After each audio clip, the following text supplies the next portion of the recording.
Right, hello lads and lasses, and welcome back to Boys Down Under, where Celtic have played their first match of the new year. How about that? I've got all the details about it and everything you need to know about what happened in Celtic's friendly bounce match against St Mirren, we'll call it.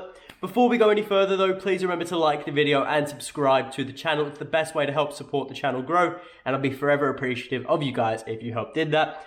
But without further ado, let's get into it. So Celtic played St Mirren in a cheeky little pre-season friendly at their Lennoxtown training centre. It's like a typical pre-season match, you know, two halves of football. Both halves, Celtic played a different lineup, and the first lineup we started was actually very, very strong. It was Joe Hart in goals, then Juranovic at right back, Cameron Carter-Vickers and Welshie at centre back, Taylor at left back. Then the midfield trio was McGregor at CDM, Yusuke as the box-to-box, and Rio in front of both of them. Then the front three was Forrest and Abada on both wings, and then Dyson through the middle. And after that first half, there were allegedly two key takeaways from the action, and both of which involve our Japanese boys. The two key talking points were that firstly, Yusuke Itaguchi, the House of Gucci, outperformed Rio in the midfield, which is very interesting to hear because it was actually perceived that Rio would be the better of the two in the midfield. Then the second talking point was that Dyson Maeda was absolutely rapid. Apparently he caused St Mirren so much trouble at the back. Unfortunately, he didn't bag a goal, but certainly he was very, very rapid, as a lot of reports are saying. Despite this, however, the half ended 0-0. No goals, no excitement, just a good bit half football. Then roll around the second half and Celtic had a full team switch, which I don't have the exact details of of what players went on. However, we have two. Number one was Owen Moffat, and the second was Superman Christopher Jullien. He has returned. Both players played the full 45 in the second half, and Jullien apparently got through unscathed, which is very promising to hear. However, the thoughts are out of the club and out of Ange more specifically that he will not be ready for the return for the match in our return to football, which is against Hibs on the 17th. So don't expect him to play in that match. However, it is believed that they are preparing him for a decent amount of minutes in the cup match against Alloa Athletic. So keep your eyes out on that and expect to see him then and not against Hibs.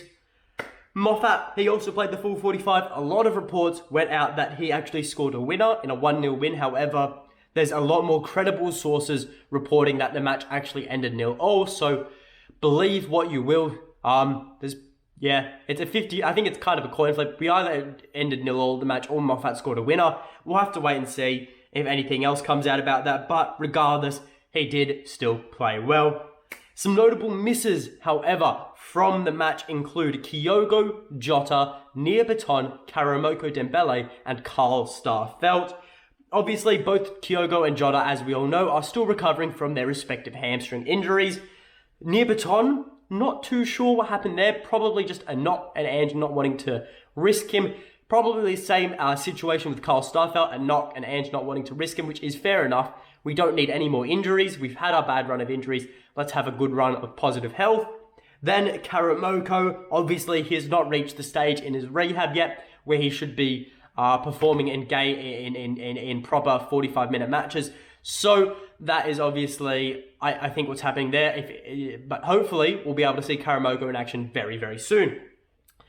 But what can we take away from this match? What are the major talking points that everyone should be discussing? Well, expect some debuts on the 17th against Hibs. I think we could almost guarantee ourselves that Dyson Maeda will start in that match, especially with Jota and Kyogo both still recovering from their injuries. I think it's a shoo-in that Dyson will start in that match. And a couple possibilities of how he could start on the left-hand side with Giacomarcus up top and Forrest on the right, or he could go through the middle and Forrest and Abada could be on both wings. So we'll have to wait and see what Ange goes with there. However, the Christopher Jullien, we talked on that. He won't be ready for the Hibs match, so don't expect him there. Carl Starfelt near Baton. Not too sure what's going on there. And I think it's guaranteed that you could see either one of them starting in the midfield role in David Turnbull's absence. It's just up to Ange to decide who should be in that position. Personally, from the reports today, it makes me believe that it will be Yusuke Itaguchi. However, I still expect Rio Hatate to get on the field at some point during the match, without a doubt. However, apart from that, it's been not much else in the news for you guys. I have to say, new signing, Johnny Kenny arrived at the club. However, he arrived with actually quite a bad knock to his leg, I believe it is. So he will miss a few weeks of action, which is unfortunate, but it's all part of a footballing career. Derby County are trying to do everything in their power to hold on to Lee Buchanan for another season. They don't want him leaving in the summer, which is when Celtic were reportedly going to make a move for Buchanan because he would have been a free agent. So that's interesting there.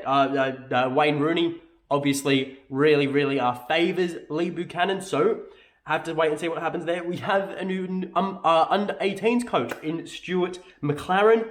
A new data analyst as well has joined the club by the name of Antoine Ortega, who has had experience working at top European clubs such as Benfica. It's another appointment to Ange's backroom staff that he has made since his arrival, alongside Antoine McKellen, I believe his name is, the sports scientist. So Ange is really building a strong team behind him that will help take the Celtic team to new heights, which is very promising to hear, and it really replicates his ethos and his footballing beliefs.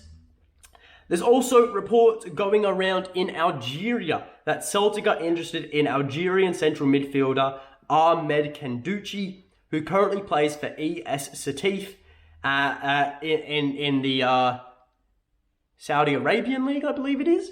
I actually haven't got that in the notes, actually quite poor from me. However, at 22 years old, he's a central midfielder and he has got a lot of talent. However, it appears the club manager is very reluctant to sell him. He made a public plea to the club's board to hang on to their best players to the season's end. They're currently second place, 4 points off top position.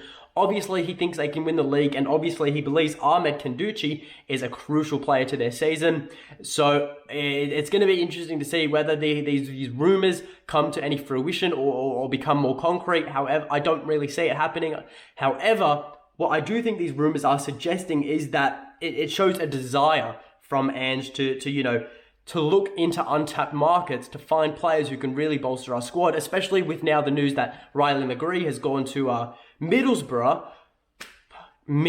Seriously, it still pisses me off to this day. But, is what it is. He's looking in these untapped markets to find these hidden gems, needle in a haystack sort of players that could really bolster the squad and we wouldn't have to pay an arm and a leg for.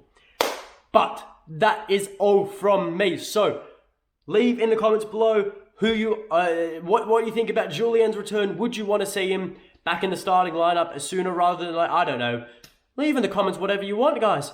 But that is all from me. So remember to like the video, subscribe to the channel, and until next time, hail, hail.